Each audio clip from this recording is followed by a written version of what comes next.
There was a moment when it felt like Rory McIlroy's story had already reached its ending. The pressure, the waiting, the heartbreak, the questions, all of it seemed to build toward one final release. And when he finally climbed that mountain, most people thought that was it. Mission complete. Legacy secured. But golf does not work like that. This game does not let you hide inside one magical week forever. It keeps asking harder questions. It keeps dragging you back to the edge. And somehow, Rory answered again. Not with hype, not with noise, but with the kind of response that changes how people look at a champion. Because what happened next was not just another win. It felt bigger than that. It felt like proof. Proof that this wasn't the final chapter we were watching. It may have been the beginning of something even more dangerous for the rest of the golf world. And by the end of this story, you might see Rory McIlroy very differently.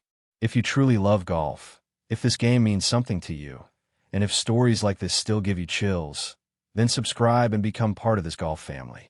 Because this sport is more than scores and trophies. It's about pressure, pain, redemption, and the moments that stay with us long after the final putt drops. For years, Rory McIlroy carried a strange kind of weight. Not the weight of failure, because let's be honest, his career was already extraordinary. Major champion, global star, one of the most gifted drivers the game has ever seen. But there was one missing piece, and because it was missing, people kept talking about what he had not done instead of everything he had. That is how cruel greatness can be in golf. The better you are, the more the world notices what is still missing. Then came Augusta in 2025, and not in some easy, clean, fairy tale way either.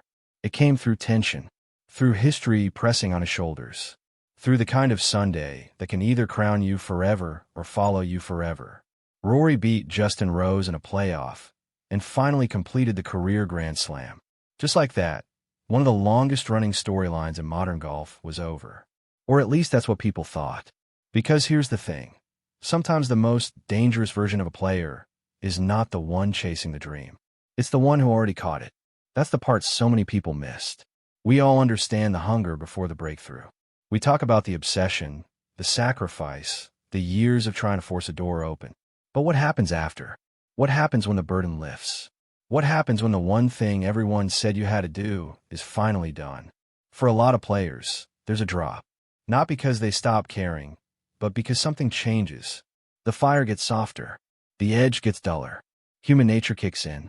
The dream is complete, and deep down, maybe the urgency leaves with it. But here's the part nobody talks about. Rory didn't look relieved for long. He looked free. And freedom in golf can be terrifying. Because once Rory stopped carrying the old question, he started playing like a man who had nothing left to prove and everything left to take. That is a very different energy. It's calmer, but somehow more ruthless. You could see it in the way people started talking about him again. Not as a guy trying to finish something, as a guy building something bigger. And this is where everything changed. When Rory came back and won the Masters again in 2026, defending a title that had once felt almost impossible for him to win just one time, it sent a message far beyond one tournament. He didn't just revisit the mountain. He stood on top of it again. This time, he wasn't chasing history. He was defending it. And that is a completely different kind of pressure. Think about that for a second. Winning the Masters once can define a lifetime. Winning it after finally completing the Grand Slam is already storybook stuff. But coming back the next year, with the green jacket on your back, with every camera on you, with the world expecting emotion, distraction, maybe even a letdown, and then still finding a way to beat the field, that hits differently. And it didn't happen in some quiet little bubble either. It came with tension. It came with real pressure. It came with Scottie Scheffler right there, one of the toughest standards in the sport. That matters. Because greatness is not just about lifting trophies. It's about who you beat when you beat them, and what version of yourself shows up under the hottest lights.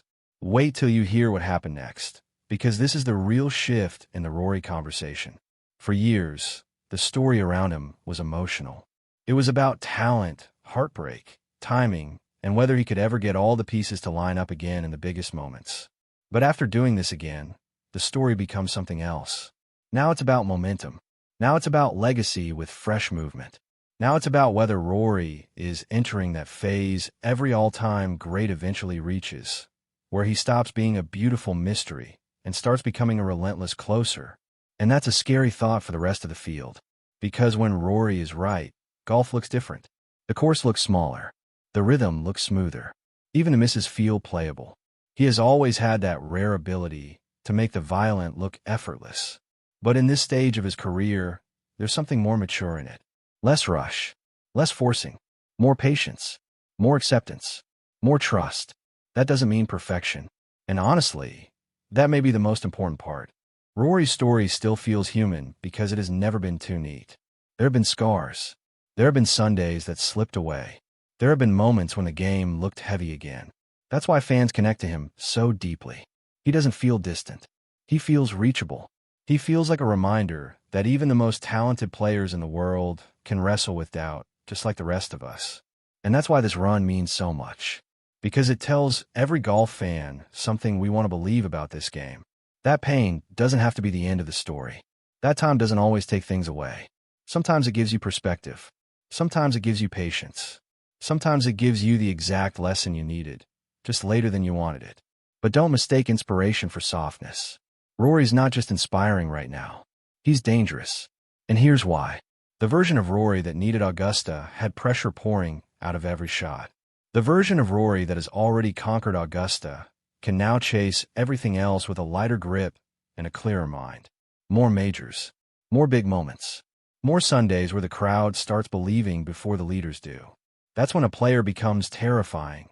Not when he's desperate, but when he's calm enough to punish mistakes and confident enough to stay patient. And if you're another top player watching this unfold, you're probably thinking the same thing fans are thinking. If Rory is this settled, this mature, and still this explosive, how long can this keep going? That question is what makes this title feel so real. Rory McIlroy did it again. And he's not stopping here. Because this doesn't feel like a farewell tour through old emotions. It feels like a second prime with a different heartbeat. Not louder, smarter, sharper, more complete. The kind of phase where experience finally catches up to talent and turns brilliance into control. But there's still one more layer to this. Golf is never just about the trophy. It's about what the trophy represents. In 2025, the Masters win felt like release. It felt like history finally making room for him. In 2026, the win felt like confirmation. It told us the first one wasn't some emotional peak that could never be repeated. It told us that Rory's game, his mind, and his place in the sport are still moving forward. That is what should have every golf fan paying attention. Because sometimes we watch great players and only realize later that we were living in the middle of a major chapter. We think we're watching the sequel, when really we're watching the rise of the final form. And I honestly think that's what makes this moment so fascinating. We're not just looking back at Rory McIlroy's redemption. We may be watching the start of his most complete era. And if that sounds dramatic, maybe it should. This is Rory McIlroy. This is Augusta. This is a player who spent years hearing what was missing, then answered with the one thing nobody can argue with: more winning. This is why stories like this matter. Not because they prove golf is fair. It isn't. Not because they promise happy endings. It doesn't. They matter because every now and then, this game gives us something deeper than a result. It gives us perspective. It shows us what perseverance looks like after the cameras leave. It shows us what happens when a player keeps believing long enough for the story to turn. Rory did not just win again. He changed the feeling around his future. And that may end up being bigger than the trophy itself. So now I want to ask you, are we watching Rory McIlroy's greatest chapter right now? Let me know in the comments. And if you love golf, if you love these moments, and if you want to stay with a channel that feels the game the way true fans do, stay with us. Because if this sport has taught us anything, it's that the next unforgettable moment might be one swing away.